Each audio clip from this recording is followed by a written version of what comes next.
Arratsaldeon, ongi etorri eta mila esker etortzeagatik. Bienvenidos a una nueva conferencia del 16º ciclo organizado por Celedones de Oro. Y hoy hablamos de una pintora, de una escritora, una divulgadora del arte.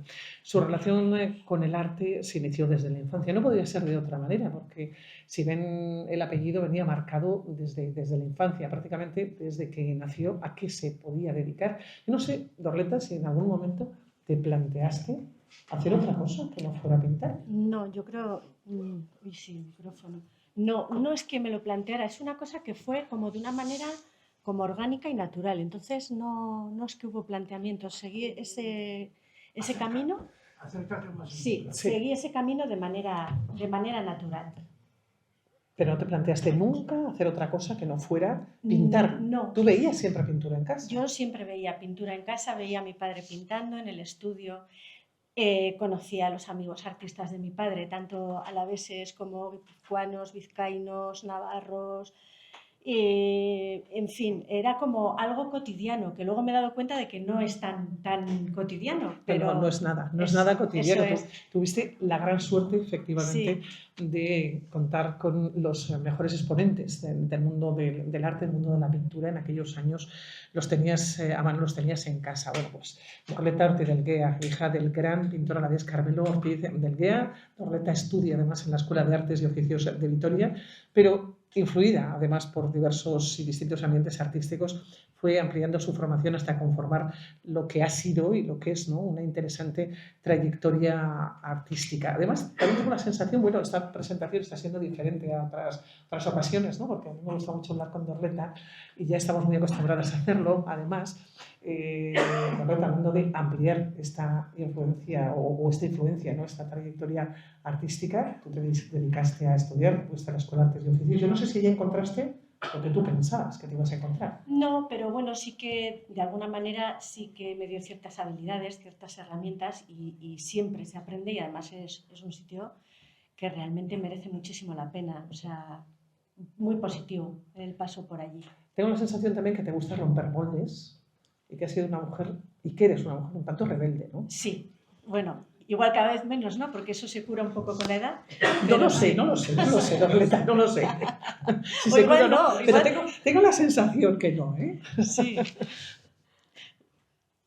Puede ser que últimamente la mujer sea más rebelde en todas sus etapas, sí.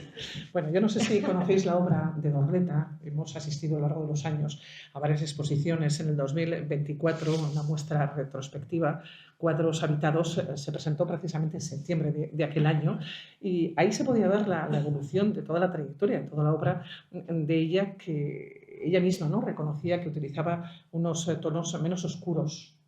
Sí, es cierto que los inicios, y además es que estaba ordenada un poco cronológicamente la exposición y se veía dónde empezaba la oscuridad y dónde se iba aclarando la paleta hasta colores muchísimo más rabiosos en un momento dado. No sé, igual a lo mejor el oscuro es más rebelde también, una reafirmación, un no querer agradar y querer llevar un camino como más personal, pero luego cuando te vas librando un poco de todos esos conceptos o esos prejuicios, pues ya surgen las cosas de manera más natural y ahí surgió el color.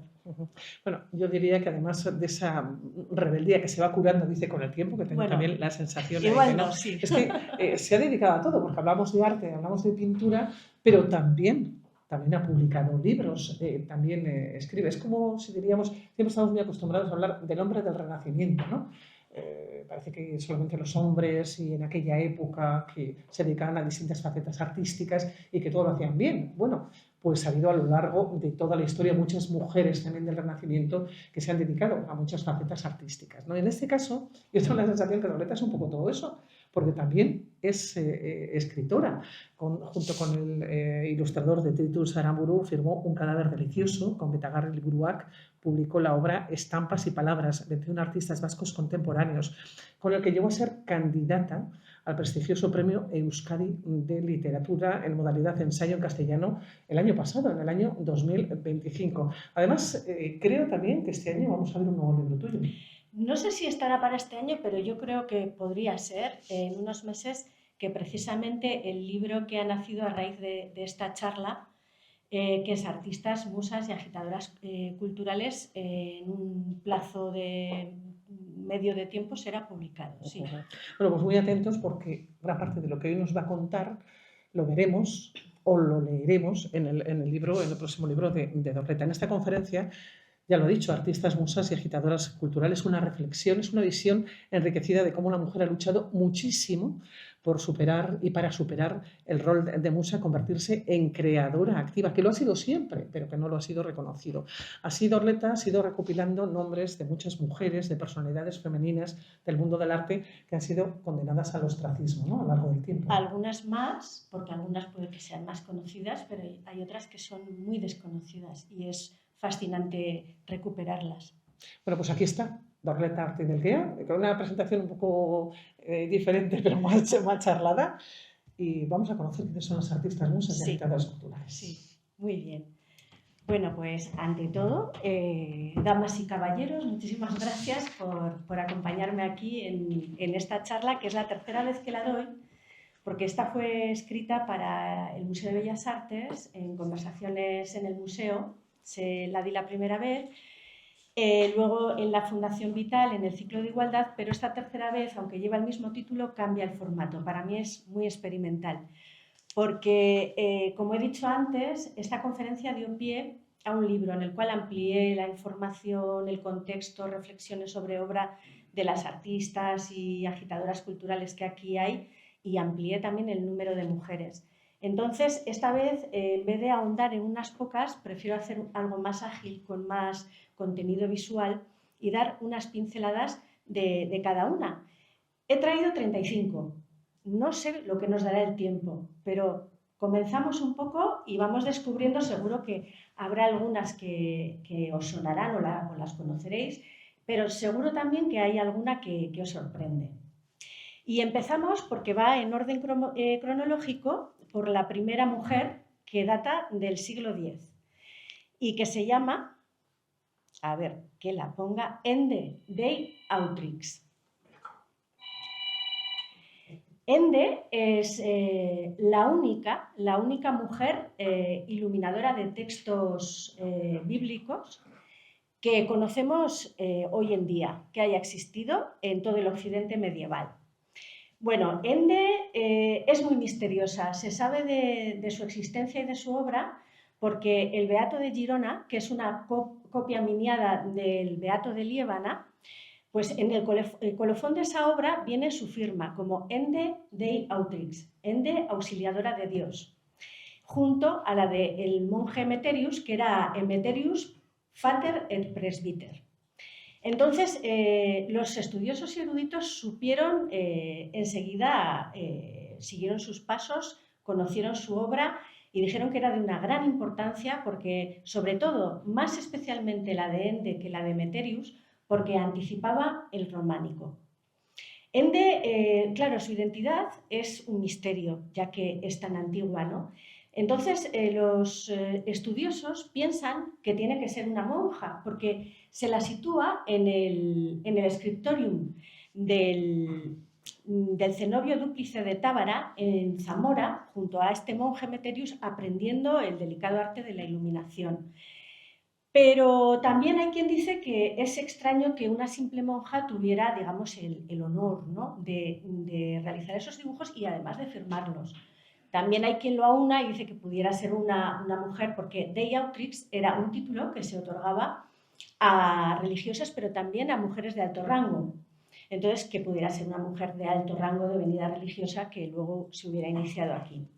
En cuanto a su digamos, imaginería, a su estilo, pues dado que estaba en un tiempo de ocupación musulmana, había un montón de influencias en el arte, ¿no?, como no podía ser de otra manera. Entonces ella hace un sincretismo entre las geometrías del arte musulmán, donde además hay que recordar que la figura humana está tajantemente prohibida, pero ella incluía las representaciones humanas, con lo cual hacía un híbrido que era realmente fascinante y muy interesante. Era y es. En cuanto a su procedencia, Ende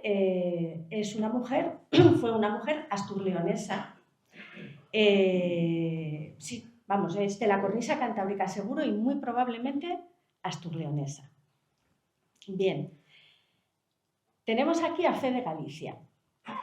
Fe de Galicia fue una pintora nacida en Milán en 1758 y fue una pintora muy precoz. Era hija de un pintor miniaturista que se llamaba Nuncio Galicia y se ve en ella, en su obra, la influencia de su padre, porque era tremendamente detallista en todo. Y muy precisa, además pintando, con muchísima seguridad. Fue una artista tremendamente precoz, porque ya a los 12 años era reconocida y a los 19 años ya recibía encargos de retratos de gente muy importante de su entorno. Y bueno, digamos que sus temáticas se encontraba las escenas bíblicas, como hemos visto anteriormente, Judith con la cabeza de Holofernes, que aquí además particularmente la figura de Judith es un autorretrato suyo, ella es Fe de Galicia, y también escenas bíblicas o escenas incluso mitológicas y retratos, desde luego. Pero destacó especialmente en el género del bodegón, que todavía no era un género. El bodegón por aquel entonces, digamos que era algo complementario a una pieza principal, ¿no? Y ella comenzó a sacar esos detalles y a hacerlos como una obra exclusiva y algunos historiadores dicen que de ella es el primer bodegón firmado en Italia, ¿no? Sin embargo, podemos decir que se le anticipó Caravaggio, que era coterráneo suyo, porque el primer bodegón de ella está fechado en 1602 y el de Caravaggio en 1596. Pero en todo caso, esto nos indica que era una mujer que revolucionó también de alguna manera la pintura conceptualmente, no solamente en lo delicado de su factura, ¿no? Y luego hay una cosa muy curiosa de ella también, y es que muchas veces pasa con las mujeres tan antiguas que se diluyen, no se sabe si su obra no ha podido soportar el paso del tiempo o que se ha diluido en el catálogo de otros artistas masculinos. Sin embargo, no pasa con Fe de Galicia porque tenía una rúbrica muy poderosa. Aquí tenemos unos cuantos bodegones, que aquí igual las imágenes no son muy buenas, pero se ve el hiperrealismo con el que los lleva a cabo. Y el detallismo también en las figuras, en los ropajes, en los destellos, metales, es muy, muy preciosista. Aquí tenemos ya una escena religiosa. Y aquí vemos cómo firmaba Aquí está en la daga que lleva Judith, su firma. Y siempre firmaba con rúbricas muy contundentes, a veces a modo de inscripción latina, con lo cual su identidad no se ha diluido en el tiempo, cosa que es una rareza. Bueno, tenemos a Judith Leister, que es una pintora flamenca, nacida en Haarlem, Países Bajos, en 1609. Y esta es una pintora muy relevante también y es una rareza, ¿no? Porque es una de las dos únicas mujeres que perteneció a la guilda de San Lucas de Haarlem, ¿no? a la cofradía de los pintores, donde había gente tan representativa en aquel momento como Rembrandt o Frans Hals, y ella pues también estaba ahí. No se sabe a ciencia cierta cuál fue su formación ni cómo se inició, ¿no? en el oficio de la pintura, pero sí se sabe que con 15 años ya era profesional, pues era hija de un cervecero que tenía una posada y quebró el negocio. Entonces ella empezó a dedicarse profesionalmente a la pintura para ayudar al sustento de la familia. Y con 18 años ya era una pintora muy reputada. Entonces, bueno, hay una cosa muy curiosa porque ella montó su propio taller de enseñanza del oficio. Y era un taller que tenía una curiosidad porque era mixto. O sea, normalmente en aquella época los talleres se segregaban por sexos, por género, pero además era muy raro que las mujeres se dedicaran a ello y ella juntaba a los dos sexos y ahí les enseñaba a pintar. Luego, otra cosa muy notable es que es una precursora también en la pintura, porque se adelantó como 3 décadas, 30 años, a la pintura de género holandesa. No os estoy pasando ni una imagen, aquí me estoy enrollando. La pintura de género, que no sé, pues eso nos muestra aquí el músico en la taberna, los niños. Ese tipo de pintura luego se convirtió en género y se llamó así, de hecho, de género, pero 30 años después, por ejemplo, la lechera de Werner es un ejemplo típico de esto, y ella ya se anticipó. Tiene, además, a mí lo que me llama muchísimo la atención de esta pintora es que proyecta como una forma de ser de lo más optimista, tiene como sentido del humor en las expresiones de los personajes, las temáticas que saca, es muy vivaz. De hecho, ese autorretrato que está al principio, que se muestra a ella, pues ya se vislumbra un poco su forma de ser. Y aquí es una típica pintura de vanitas. Esto, Santi, se dice así, vanitas, ¿verdad? Donde aparecen esqueletos con escenas como más corrientes, de diversión, pues recordándonos un poco pues lo crudo, lo real de nuestro destino final, ¿no? Como curiosidad también decir que he mencionado antes que había dos mujeres en la Guilda de San Lucas de Harlem. Una es esta, que claramente se tuvo que redescubrir su obra, ¿eh? No ha llegado como la anterior, sabiendo desde siempre que era de ella, pero ya está el catálogo hecho. Y hay otra que tengo aquí el nombre, que es Sara Van Baalbergen. Sin embargo, de Sara no nos ha llegado nada a nuestros días. Quizá porque no quede nada materialmente, quizá por lo que he dicho antes de que sus cuadros estén atribuidos a otros pintores. También decir que Judith se pierde su pista a raíz de casarse con otro pintor, que era muy prolífico, pero bastante más mediocre que ella. Sin embargo, ya posteriormente a su matrimonio hay muy poca obra fechada. Este cuadro tiene un realismo tremendo en el rostro. Hay muy poca obra fechada y se cree que es que se dedicó pues al hogar, a los hijos, a la crianza y estas cosas. Bueno, Julia Lama. Julia Lama es una pintora muy desconocida. No hace demasiado tiempo que se ha empezado a efectuar el catálogo de sus pinturas.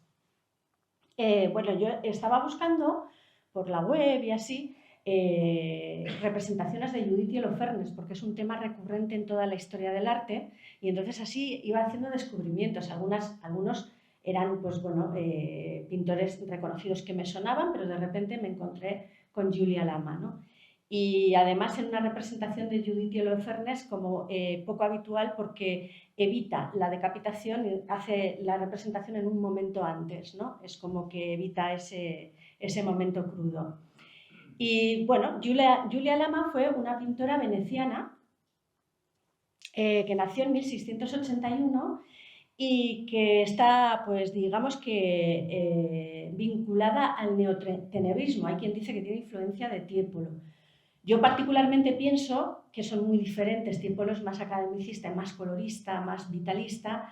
Ella es mucho más oscura y antiacademicista. Pero sí que es verdad que eran coterráneos y además contemporáneos, y entonces yo creo que había directrices y modas y maneras de pintar que asumían pues, todo ese conjunto, ese contexto de pintores. Por lo demás, ella es una pintora bastante esencial, es bastante complicada en sus composiciones, en sus escorzos, en los claroscuros, que son muy enfáticos también, a veces casi goyescos, a veces parece anticipar un poco el expresionismo, cosa que pasa muchas veces durante la historia del arte, antes de que llegara esa corriente.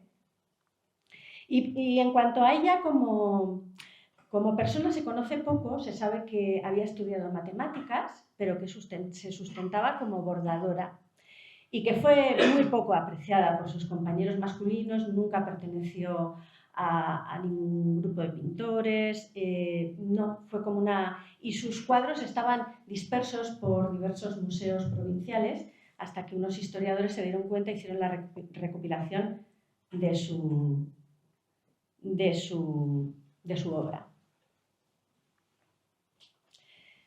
Aquí tenemos a una dama, lo que sería una dama en apuros. Elizabeth Blackwell, su obra no es producto de ni querer ser artista, ni de una pulsión, ni de una necesidad artística, sino de la pura necesidad y el ingenio.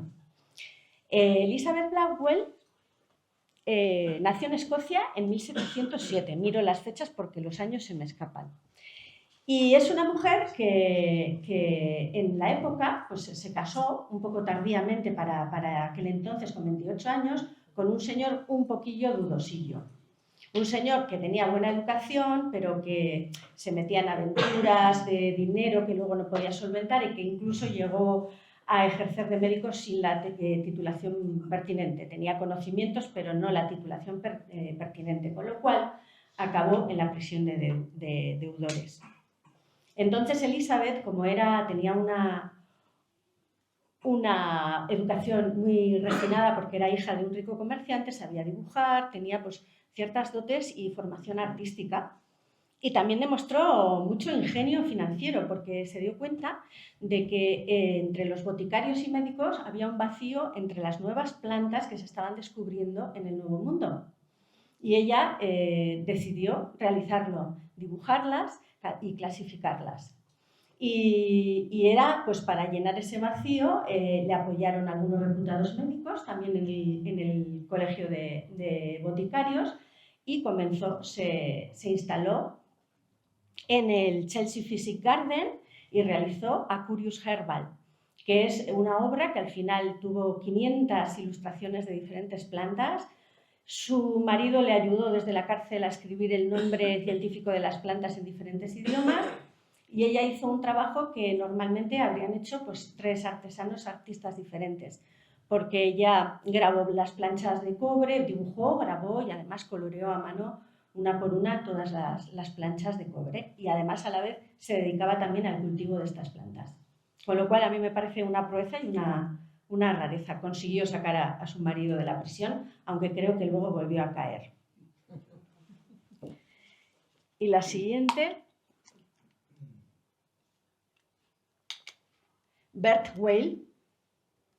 Bien, esta me encanta. Esta mujer, Bert Weil, fue una mujer que fue la primera galerista femenina parisina de la vanguardia de principios de siglo.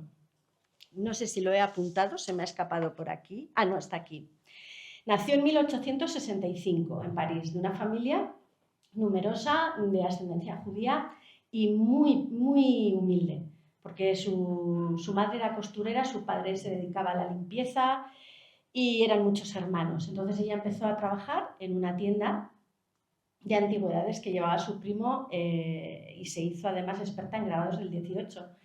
Pero posteriormente ella, junto a uno de sus hermanos, atraída por el arte contemporáneo, pues abrió un establecimiento que duró solo 3 años por las desavenencias que ellos tenían en cuanto a cómo orientar y llevar el negocio. Con lo cual, en 1901, y usando el dinero que hubiera sido para su dote, pues lo que hizo fue abrir su establecimiento en la rue Victor Massé. Y ahí empezó su carrera como marchante de arte. Fue la primera que vendió un Picasso en París. Previamente lo compró y luego lo vendió. La única exposición de Modigliani que se hizo en su vida individual fue en su galería. Promovió a todos los artistas de aquella época en París, que hoy conforman el firmamento del arte, y también a mujeres como Émilie Charmy, Jacqueline Marval. En fin, fue una mujer muy comprometida que además estuvo casi siempre al borde de la indigencia, o sea, estuvo en la pobreza, porque se negaba a hacer los contratos exclusivos que otras galerías hacían con artistas y además confiaba en la juventud. Entonces, siempre estuvo a la última pregunta y, de hecho, cuando tuvo que cerrar su establecimiento, siguió vendiendo en su apartamento obra y al final, entre todos a los que había impulsado, se dedicaron a hacer como una subasta para ayudarle a ella a que sus últimos años los viviera más dignamente. Falleció con 80 años. A mí este capítulo me encanta del libro, que lo he titulado La honestidad es vanguardia. Es una mujer que a mí me conmueve. A ver, os enseño. Estos son carteles de las exposiciones de sus galerías. Esto es la portada de un libro que escribió tras 30 años de profesión, Pan en los ojos, o 30 años en las bambalinas de la pintura contemporánea, que además tiene pinturas exclusivamente hechas para el libro, por ejemplo, de Picasso. Modigliani, su única exposición, y este es un magnífico retrato que en 1920 le hizo Émilie Charmy, que también está aquí, a ella, ¿no? Y bueno, ya pasamos a la siguiente, que es la baronesa Elsa von Freytag-Loringhoven. A ver dónde la tengo para alguna reseña. Bueno, nació en Polonia en 1874 y esta baronesa reúne en ella al artista, la musa y la agitadora cultural por excelencia, porque fue una rompedora. Se atribuye a ella, digamos, ella suscitó, según muchos historiadores, el ready-made. El ready-made es sacar de lo cotidiano objetos para elevarlos a la categoría de objetos artísticos u objetos poema. Y con lo cual hay mucha controversia también en el mundo del arte porque ella era muy amiga de Marcel Duchamp. Y Marcel Duchamp, que podría ser el culpable del arte conceptual posterior que se ha desarrollado durante el siglo XX y sigue todavía en el XXI, pues una obra súper emblemática de él es La Fuente, que la firmó con seudónimo de R. Muth. Y hay muchos que dicen que la idea fue de la baronesa. Entonces, aunque la realizara Duchamp, como eso no tiene, digamos, un trabajo de fabricación, es un objeto seriado, industrial, ¿no? Es la idea lo que vale como arte ahí, pues hay quien atribuye el mérito a la baronesa. Bueno, era muy estrafalaria, el nombre viene de su cuarto marido, el barón Leopold. Ella se desarrolló en Nueva York, en el Greenwich Village, iba vestida, era una performance, ella fue proto-performer, o sea, quiero decir que se adelantó a muchísimas cosas, ¿no? Iba vestida, cogía cosas, latas de la basura, telas que encontraba, iba así tan ricamente por Nueva York y cuando tenía 50 años realizó un vídeo que estaba completamente desnuda con un señor que estaba arrodillado y le rasuraba el vello púbico y que se llama la baronesa Elsa von Freytag-Loringhoven se rasura el vello púbico, cosa de lo más rompedora porque esto, si ella falleció en 1927, pues no mucho después de eso, pero ya era un tiempo muy precoz para ese tipo de acciones, ¿no? Falleció en París. Se cree que pudiera ser un accidente, pudiera ser un suicidio porque había el olor a gas que había cuando la encontraron, pues daba esas dudas y está enterrada en Père Lachaise. Murió con 50-52 años por ahí. Y aquí la tenemos. Ella también realizaba su propia obra, no solo la obra era ella, ¿no? Hacía collage, assemblage. Las fotos no son muy allí, estaban difíciles. Estos son los objetos poema que ella sacaba de la realidad, del ready-made. Y pasamos a Paula Modersohn-Becker, que nació en Dresde en 1876 y que es una de las más importantes pintoras y pintores y todo de la primera hornada de los expresionistas alemanes. Bueno, ella nació en una familia que le apoyó mucho, ¿no? Y que era una familia culta, con lo cual le dejó desarrollarse aprendiendo las técnicas artísticas y todo eso. Viajó a París, aprendió todas las nuevas vanguardias, pero tiene una cosa muy bonita y es que a pesar de haber cogido esas vanguardias y haber ido con el expresionismo, nunca abandonó la cosa, digamos, sus paisajes, los paisanos de sus tierras, ¿no? Entonces fundió las dos cosas. Luego tiene numerosas maternidades pintadas y de hecho hay un hito que ya ha hecho en la historia del arte y es este cuadro, porque es el primer cuadro donde una mujer se autorretrata desnuda o prácticamente desnuda y se llama Autorretrato en el 6º año de matrimonio. Se pinta embarazada cuando no lo estaba. Y entonces ella, digamos que tenía como cierta obsesión con la maternidad y hizo muchas representaciones sobre el tema. Aquí sale con su marido Otto Modersohn, que también era pintor. Y aquí la tenemos porque es curioso, porque esa fijación que tenía con la maternidad, pues murió 10 días después de haber dado a luz a su única hija Tilly, que está aquí con ella en este momento. Esta foto por eso resulta muy conmovedora, porque pues, fueron los últimos momentos de vida del artista, que falleció con 31 años, que nos ha dejado pues bastantes obras, la verdad, ¿eh?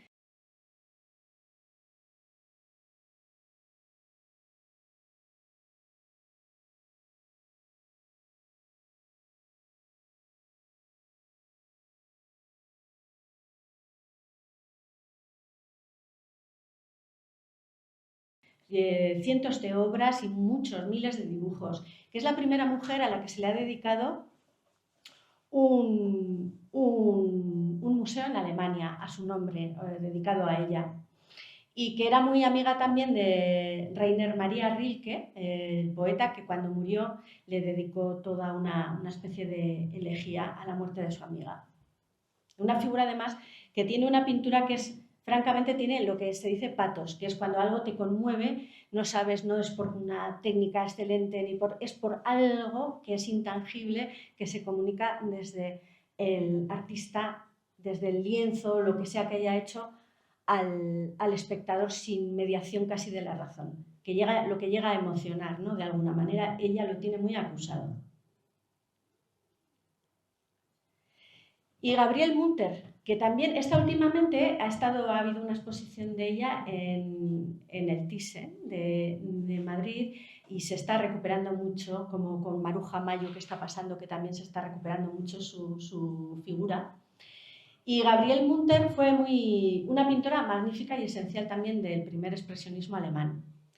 Lo que pasa es que estaba a la sombra de Wassily Kandinsky, porque fue alumna de ella, después de haber estudiado donde podía y admitían a mujeres, se apuntó a la Phalanx, que es donde... y ahí estaba de profesor Kandinsky y comenzaron una tormentosa historia de amor. Kandinsky estaba casado, pero le pidió matrimonio a Gabriel. Sin embargo, hasta como 10 años y no sé cuántos después, no se divorció de su mujer, y cuando se divorció de su mujer se casó inmediatamente con otra que no era Gabriel. Esto a ella le podría ser como una especie de crónica rosa, pero es importante porque se sentía, dejó 10 años de pintar porque se sentía que no valía, o sea, le mermó completamente la autoestima, y tardó 10 años en recuperarse de ese varapalo, ¿no? Porque, bueno, yo creo que el valor, ¿no? Sabían que era buena pintora, pero nadie le concedía tampoco demasiado valor. Era como ella misma lo decía, ¿no? En su diario, que siempre se le había visto como un innecesario adorno a Kandinsky, y que se olvida muy a menudo que una mujer puede tener un propio valor artístico sin necesidad de nada, ¿no? La obra es muy interesante, parece muy sencilla, pero la manera que tiene de sintetizar, ¿no? Que se acerca a la abstracción, aun reconociéndose perfectamente los paisajes y los personajes y todo eso, pues también revela cierta maestría en los dilemas de la pintura, ¿no? En la composición, en el color, en el dibujo, que ella ha sabido llevar hasta ese punto, y que además es como muy reconocible. Aquí sale con Kandinsky. También hay que reseñar que el Jinete Azul, que fue una agrupación de pintores expresionistas alemanes, antes pues creo, ella, cuando estalló, creo que fue la Segunda Guerra Mundial, sí, fue ella la que se encargó de salvaguardar más de 80 obras de ese grupo, con lo cual ha llegado, gracias exclusivamente a ella, han llegado hasta nuestros días. Bueno, Émilie Charmy. Émilie Charmy era una pintora, para mí, importantísima. Antes os he enseñado un retrato que le había hecho a Bert Weil. Es francesa, de Toulouse. Enseguida se dio cuenta de que su camino era el artístico. Al final quedó huérfana, su hermano mayor se ocupó de ella, se fueron acercando a París. Y allí entró un poco en el mundo de París, donde poco a poco se fue haciendo profesional por realmente su decisión de serlo y su talento completamente innato.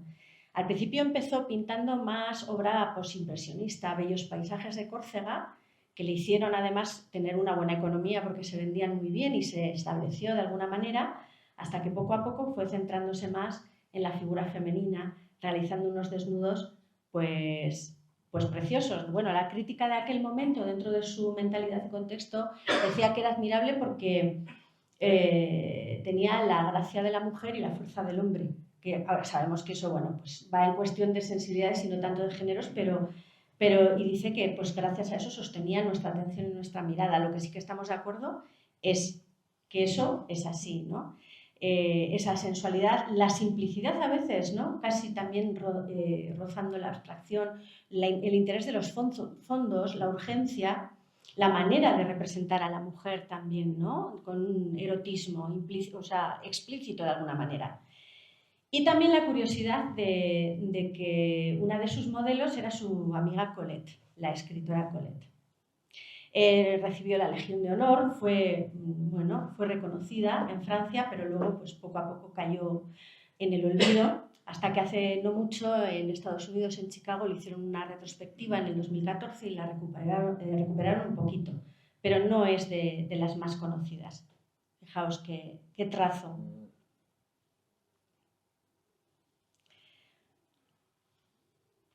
Bueno, aquí tenemos a Vanessa Bell. Vanessa Bell, no sé si os recordará a alguien la cara, es la hermana de Virginia Woolf.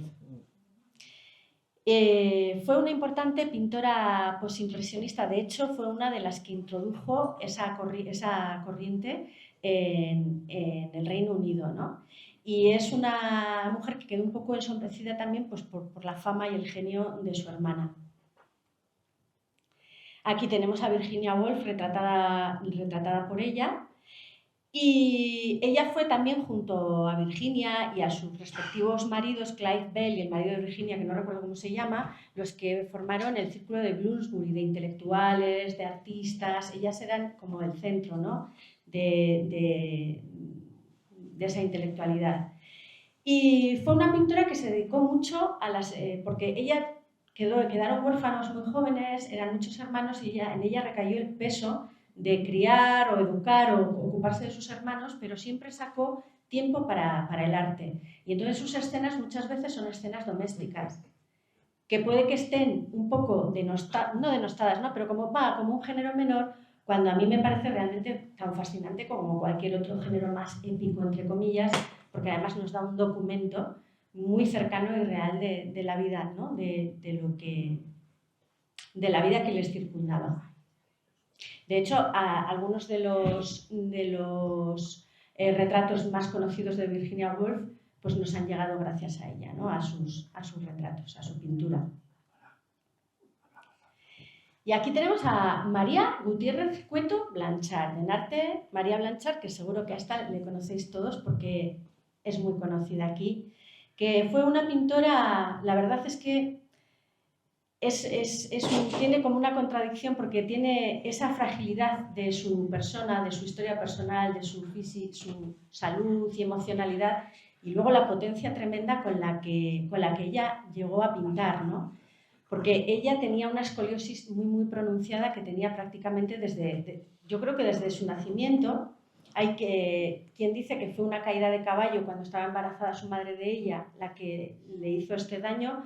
Ella decía que era que se cayó de los brazos de su niñera y quedó así, pero lo que sí es cierto es que le produjo un tremendo dolor emocional. También se burlaban de ella porque era jorobada, y su padre, un hombre sensible, pues se daba cuenta de estas cosas y entonces intentó llevar a María por los caminos del arte, engolosinándola con una caja de pinturas maravillosa que le compró y que obró esa magia en ella, porque empezó a pintar y además se reveló como una dibujante excepcional, con muchas dotes para el dibujo. A partir de ahí, ella empezó estos inicios un tanto modernistas. En algunos casos, no sé si aquí hay algún caso, creo que no, pero tiene algunos cuadros que incluso se pueden vincular un poquito al surrealismo más sudamericano. De hecho, en París se hizo muy amiga de Angelina Belov, que era una artista rusa, y de Diego Rivera. Angelina y Diego se casaron y tuvieron a Miguel Ángel Diego Rivera Belov como hijo. O sea, no solamente es anterior a Frida Kahlo,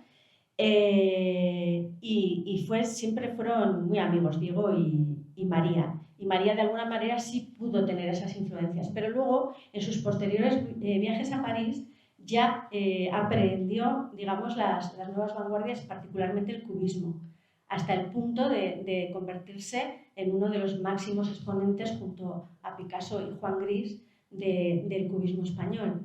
Y además un cubismo particularmente elegante que yo a veces le encuentro que hace unos muy bellos claroscuros en el cubismo, ¿no?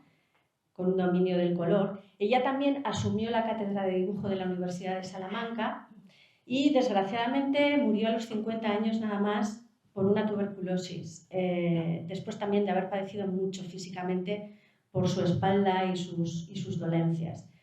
Y era muy amiga de García Lorca, que le dedicó en el Ateneo una conferencia que era, cuando murió, elegía a María Blanchard.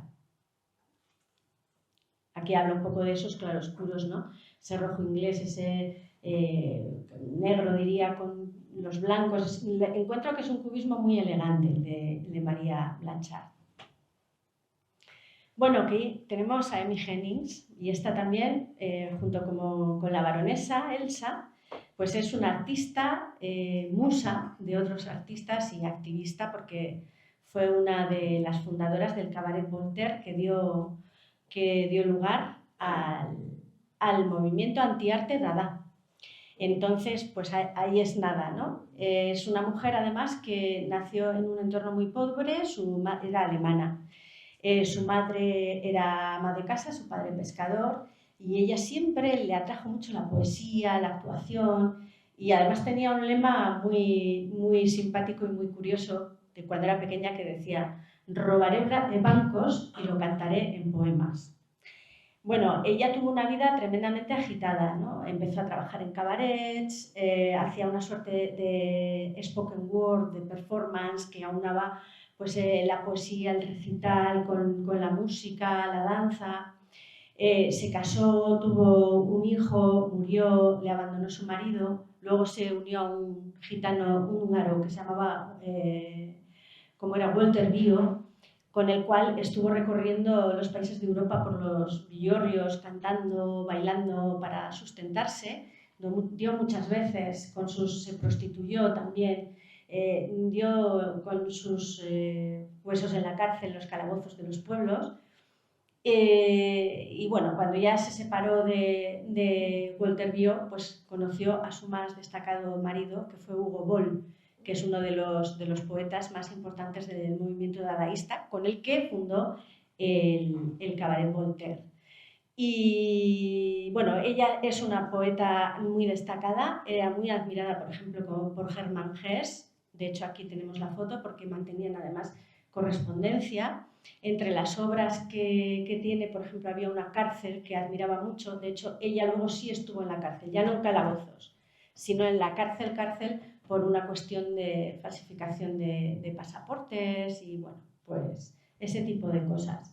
Era morfinómana también, lo cual no impidió que siempre ejerciera con sus labores de escritura y de que siempre pues continuara creando a pesar de todo.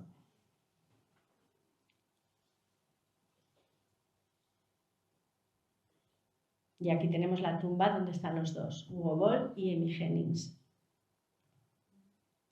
Bueno, la siguiente, esta la hablamos en Radio Vitoria, Pili, una vez, es Clementine Hunter, que es, bueno, ahora mismo es muy, muy conocida porque es un caso maravilloso. Era una mujer que, no siendo esclava, porque ya estaba abolida la esclavitud en Estados Unidos, ella nació en Luisiana, en las riberas del río Kane, y ella pertenecía a una plantación que era un tanto peculiar, Melrose se llamaba, porque había sido fundada o creada por un francés que se casó con una afroamericana, y que a partir de ahí pues surgió un poco, digamos que la comunidad afrocriolla en esa zona, ¿no? Entonces Clementine era libre, pero sí que es cierto que en su juventud estuvo recogiendo algodón hasta que en la casa grande de la plantación la contrataron como cocinera, y ahí se pasó 40 años pues trabajando. Hasta que resulta que la dueña de la casa en aquel entonces, cuando ella ya contaba sus 40 y muchos 50 años, pues era una señora que era mecenas y que le gustaba reunir en su casa y apoyar a los literatos y a los pintores sureños, ¿no? Entonces, resulta que un escritor que también era pintor aficionado se dejó sus bártulos en la casa y Clementine los vio, los cogió y pintó una vieja persiana de madera desechada. Y a partir de ahí comenzó a pintar y suscitó muchísimo interés, muchísimo. De hecho, ese escritor, pintor aficionado fue uno de sus más entusiastas admiradores. Era naif, pero tenía un maravilloso equilibrio en el color y pintó muchísimas, fue muy prolífica. La curiosidad de Clementine, bueno, aparte de que ella pintaba de todo, desde bodas, bautizos, juicios, lo que sea, ¿no? Todo lo que le rodeaba, con lo cual es muy documental, pues también, sí, bueno, pues ya sé, estoy con tanta información que a veces me quedo así. Bueno, una de las curiosidades, triste curiosidad, es que llegó a exponer en alguna galería de Luisiana importante y en lo que hoy es la universidad también. Sin embargo, ella pues solamente podía entrar a sus exposiciones, aun teniendo éxito y vendiendo obra, cuando no había ningún blanco y siempre por la puerta de atrás por la cuestión de la segregación racial que había en aquel momento en Estados Unidos. Bueno, en aquel momento, y bueno, mejor no decir. Pero fue porque a los 50 años y hoy en día pues es una pintora muy reconocida realmente. Entonces eso también abre como un poco de luz y esperanza a quien a lo mejor le gustaría hacer algo y le parece que es demasiado mayor, pues no, incluso hay algún caso que todavía ha empezado más tarde con mucho éxito. Allí, esto es en la plantación Melrose, hay unos cuantos murales expuestos al público de ella y esta es ella. Bueno, Karimeh Aboud, había que hacer un poquito también, ¿no?, de mención a Palestina. Karimeh Aboud es probablemente la primera fotógrafa del mundo árabe, porque aunque sí hay constancia de que había otras dos mujeres en su época, pero eran colaboradoras, y ella fue la primera que en 1920 abrió en Nazaret, un establecimiento propio, donde ella pues también innovó mucho, porque aunque se dedicaba al retrato, también hacía otras cosas. Pero al contrario que sus colegas masculinos, ella se trasladaba con todos sus bártulos a las casas de los clientes, donde hacía que todo fuera como más empático, más confortable y saliera como con más naturalidad, y se notaba la diferencia. Ella a los 17 años provenía de una familia bastante culta. Su padre era pastor de la iglesia luterana, su madre era maestra, su abuelo farmacéutico y estudió literatura árabe en la Universidad de Beirut. Pero a los 17 años su padre le regaló una máquina de fotos con la cual empezó a fotografiar el mundo que le circundaba. Entonces ha sido redescubierta hace poco y nos ha dado unos documentos de paisajes, porque ella hacía mucho paisaje, muchas ciudades, Tiberíades, o sea, había un montón de lugares que ella, Belén, retrataba y que pues, hoy en día han sido devastados o ya no existen, y ella pues, te da una vez más un documento sobre la vida palestina en aquellos momentos, sobre la mujer palestina en particular. Así que es muy interesante también.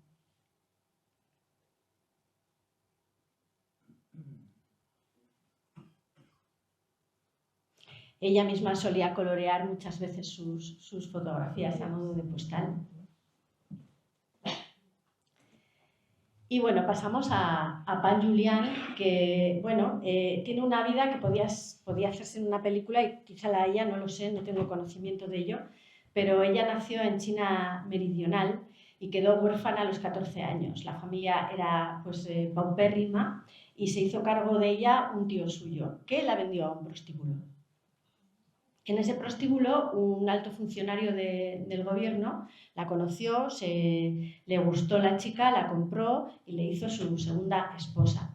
Pero a partir de ahí su estatus cambió y ella empezó a estudiar arte y además pues, su marido le dio la libertad también pues, para poder viajar, irse a facultades a estudiar y así. El caso es que ella viajó a Europa y también se hizo con las nuevas vanguardias, pero ella consigue, que a mí me encanta cuando se mezclan las culturas, ¿no? Ese híbrido, donde se ve ese trazo delicado oriental, pero con la impronta de las vanguardias que entonces se llevaban en París, ¿no? Al final, ella acabó por trasladarse a París ya definitivamente sola y cuando quiso volver a China, pues no pudo, con lo cual murió bastante olvidada, a pesar de que había tenido un reconocimiento enorme, porque cuando volvió a China de la primera estancia en París, expuso y tenía desnudos femeninos, bueno, montó un escándalo, le pusieron verde la crítica, la gente del gobierno, pero sin embargo a la gente le encantó y entonces se hizo muy popular.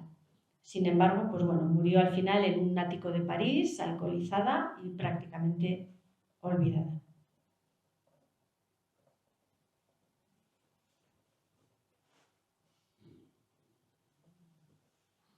Bueno, esta es más dura todavía, que no sé si tengo por aquí, porque ya me estoy despistando incluso de los apuntes que he traído y todo. No sé, estoy... Nah Hyesok, Corea del Sur, 1896-1948.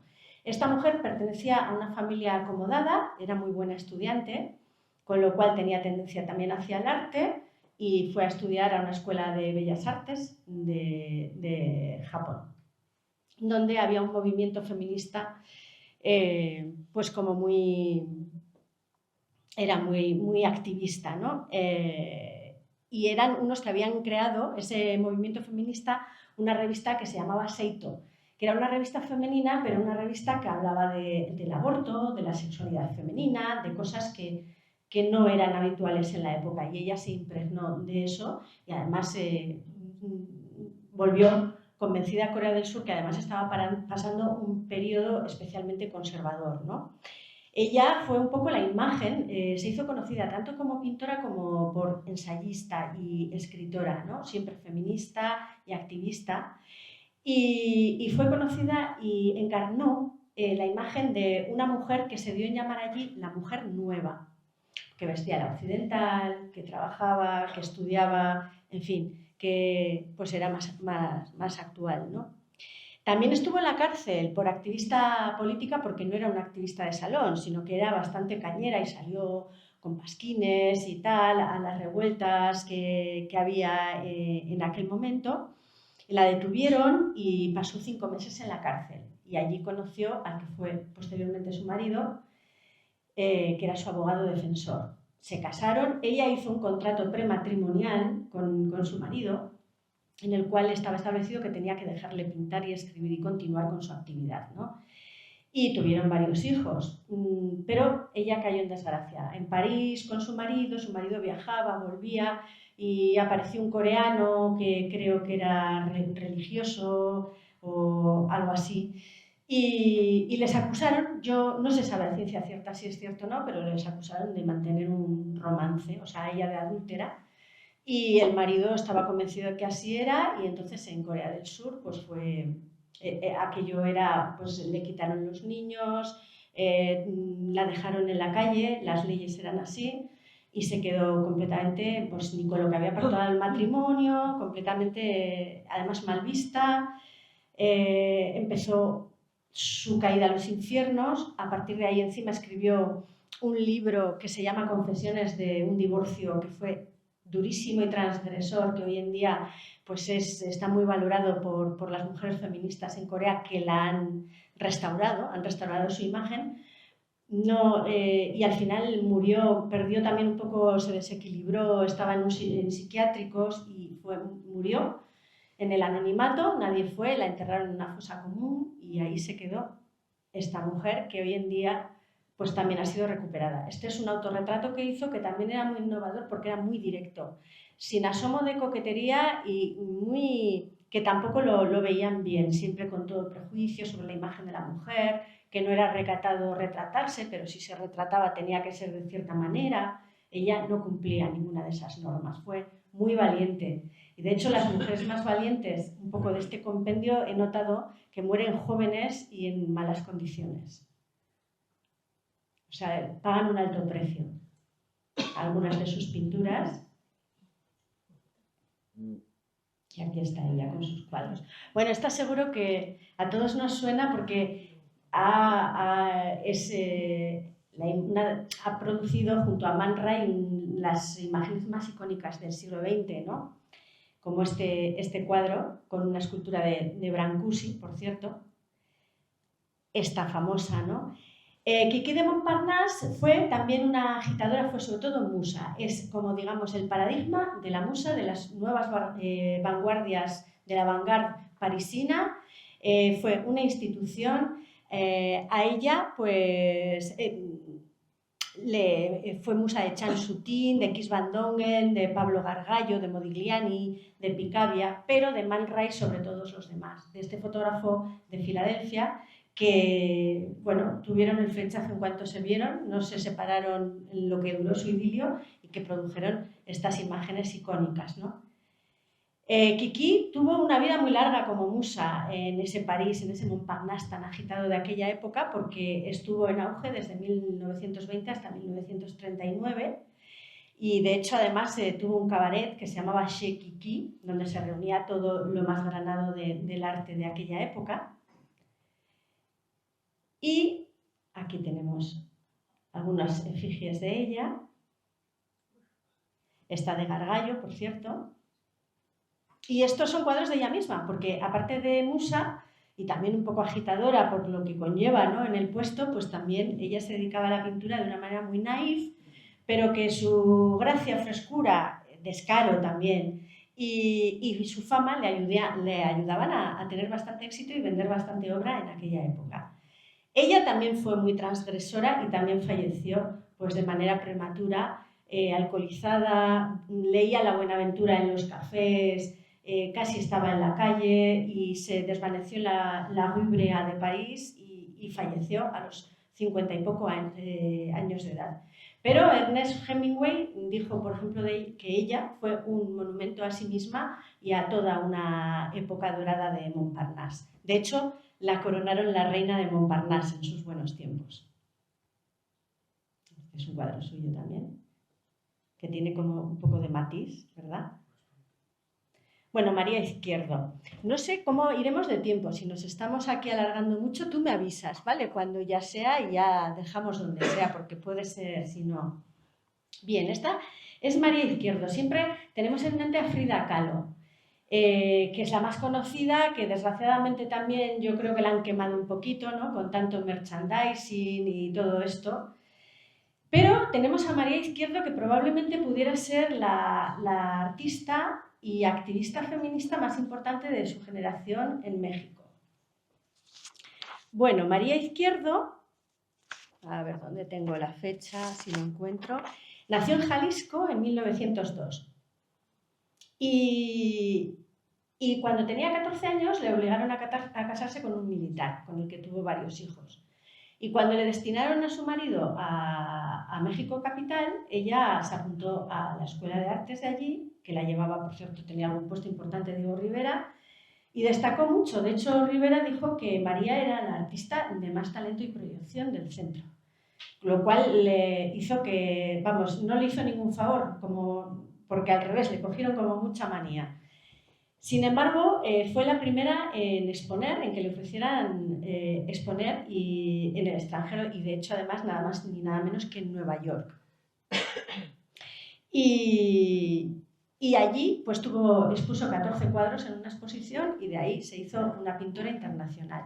También fue activista feminista, conferenciante radiofónica, donde intentaba siempre poner a la mujer en su lugar dentro del mundo del arte.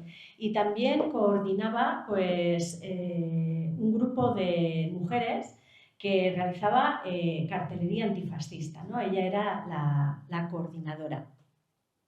Antonin Artaud, dramaturgo, poeta, maravilloso, loco, totalmente actor también, porque participa en alguna película de Dreyer, de Carl Theodor Dreyer, hace de monje loco, de hecho. pues cuando se fue de París, se fue a México a encontrar el principio del ser, digamos, donde los tarahumaras, conoció la obra de María y se quedó alucinado con ella y le tenía reverencia, porque le parecía que era como una montaña sagrada, que estaba conectada con las almas indias de sus ancestros y que eso lo sabía ella en su pintura, lo sabía, digamos, transmitir.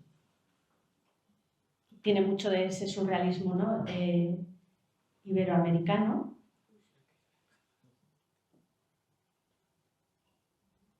Es más cruda en los colores, muy rotunda, un poco siniestra también, ¿no? Tiene algo dramático también en su pintura. Bueno, tenemos aquí, yo no sé, ¿cuántas podría hacer? ¿Qué hago? 5 minutos más. 5 minutitos, pues terminamos entonces con Carolina Cárdenas. Yo creo que sí. Hay muchas más, pero yo ya dije lo que nos dé tiempo y hasta que tampoco es cuestión de teneros aquí hasta medianoche. Bueno, Carolina Cárdenas no es muy conocida. Nació en Colombia en 1903, pero también estuvo educándose hasta la adolescencia en Londres porque su abuelo era diplomático, era cónsul, y entonces vivía allí con sus abuelos y allí estudió hasta el bachillerato y así. Pero lo que sí que adoptó mucho y se empapó es del Art Deco, que en aquel momento estaba en boga, y lo importó a Colombia, porque luego volvió, siguió en Bellas Artes, haciendo Bellas Artes en Colombia, por una parte aprendiendo, pero por otra parte también transmitiendo todas esa nueva vanguardia que ella había vivido, hasta el punto de que también era muy transgresora en su aspecto de vestir, en su aspecto personal, y se hizo célebre y le llamaban Miss Deco. Carolina Cárdenas no está la obra excesivamente documentada, a pesar de que tiene mucha importancia en la pintura del siglo XX allí en Colombia, porque fue, digamos, la que llevó la modernidad. Y a raíz de que ella trasladó su forma de ver el arte, Bogotá empezó a abrirse a la modernidad un poco más, o sea que fue muy influyente. Sobre todo tenemos documentados dibujos, aunque nos consta también que hay cuadros, pero lo que sí que hizo también ella fue ceramista y elevó la cerámica de ser una menestralía o algo más utilitario a la categoría de las bellas artes, lo cual también fue un hito.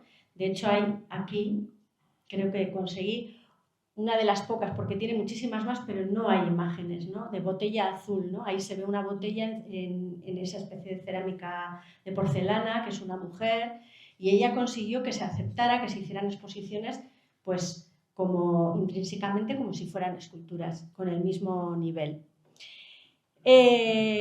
Desgraciadamente tampoco le dio tiempo a mucho más. A mí me parece que influyó mucho para lo poco que vivió, porque falleció a los 33 años, en muy pocos días, cuando le sobrevino una meningitis y pues dejó este mundo y dejó esta carrera que prometía muchísimo, pero que desde luego pienso que tuvo mucha importancia y que todavía está muy por descubrir todo lo que ella llegó a hacer. Y bueno, con esto yo creo que ya damos por concluida la charla. Gracias.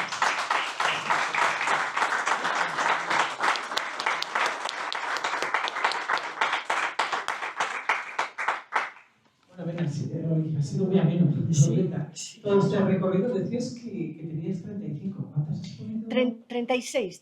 Al final lo he dejado. Aquí tengo 35. Sí, pero ¿cuántas hemos escuchado? Ay, no lo sé. Sí, a mí se me ha perdido la cuenta. ¿Alguien ha seguido la cuenta? 17, estoy viendo muy despistados. He seguido la cuenta en torno. No sé si ya hemos llegado a 15, 17, 18... Pues por ahí, además a mí se me han mezclado todos los papeles ya. Aproximadamente. Claro, a mí me llama la atención, no sé si tenéis alguna pregunta, voy a aprovechar y voy a preguntar a Margarita. ¿Cuánto tiempo te ha llevado a recopilar toda la información de estas mujeres? Porque tú en un principio vas a publicar el libro este año o el año que viene, pero tenías de 2 personas, de 2 mujeres, y has ido criando con el tiempo. ¿Cuánto tiempo te está llevando todo esto? 2 años y medio, probablemente desde el principio y desde que decidí que podía ser un formato libro que podría estar bien, hasta que ya ha sido terminado con lo último que fueron las ilustraciones, porque es un libro ilustrado, pues unos 2 años y algo largos por ahí. El trabajo, no un trabajo continuo, pero sí bastante, sí, de información, investigación y de recopilación de imágenes y todo, sí. Claro, ahora hablamos de 36, es posible que nos encontremos con una segunda parte del libro, porque Hombre, cada vez van surgiendo más nombres, son nombres de mujeres desconocidas. Hemos comenzado hablando de la pintura, pero ya hemos visto también fotógrafos. Hay de todo, sí, hay de todo, y de hecho si seguimos, hay escultoras, hay fotógrafas, performers, artistas conceptuales como Ana Mendieta, que es una pena que no hemos llegado, pero bueno, y unas te traen a otras, porque ahí hay referencias y así es como yo creo que se hace, ¿no? Y muchas veces en la historia, Santi lo podrá decir mucho mejor que yo, en la historia del arte, que unos llevan a otros, y además todos se sustentan entre ellos, ¿no? Yo no soy muy partidaria de eso del gran genio surgido de la nada, porque pienso que esos grandes nombres que ahora los tenemos como muy emblemáticos con toda la razón y merecimiento, pero que en un momento dado se han sustentado en el trabajo de muchos otros y son todos tan igual de necesarios, ¿no? Entonces eso, unos llevan a otros, puede ser una red muy, muy inabarcable. No sé si alguien quiere hacerle alguna pregunta, alguna consulta de lo que hemos escuchado. Una curiosidad solo. Puesto que vas a sacar un libro, ¿hasta qué época te vas a trasladar? La última es nacida en 1972 y está todavía en activo. Ahí es donde he parado esto. No sé si luego continuaré de ahí en adelante más hacia últimas décadas del 20 y ya siglo XXI, pero eso va desde el siglo X hasta 1972. Bueno, yo lo que te propongo, Dorreta, que vengas otro día y nos cuentes la segunda parte, porque te has dejado tantas mujeres en el tintero, que me parece bien. Sí, yo encantada. Porque ha sido un auténtico placer, ha sido muy amena la charla y este recorrido, y muy desconocido también, por parte de, bueno, no para mí, muy desconocida, salvo que quiere Montparnasse, o María Blanchard, que aquí la conocemos. Sí, creo que Santiago Ferrer también habló en la radio. ¿Alguien más quiere hacer alguna pregunta? El próximo libro va a salir de Dorreta Ortiz de Bea. Quizás en la segunda parte, ¿no? ¿Una parte saldrá Dorreta? No, si lo escribo yo no.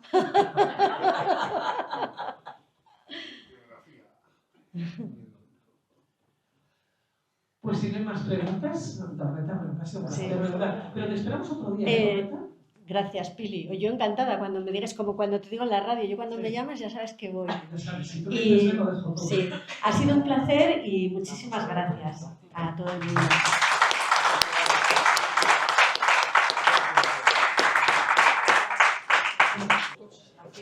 Sí, os ponéis justamente en medio para sacar la fotografía.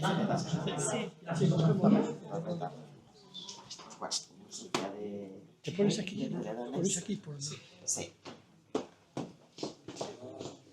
Muy bien. Bienvenida. Muchas gracias. Por eso te vamos a explotar más.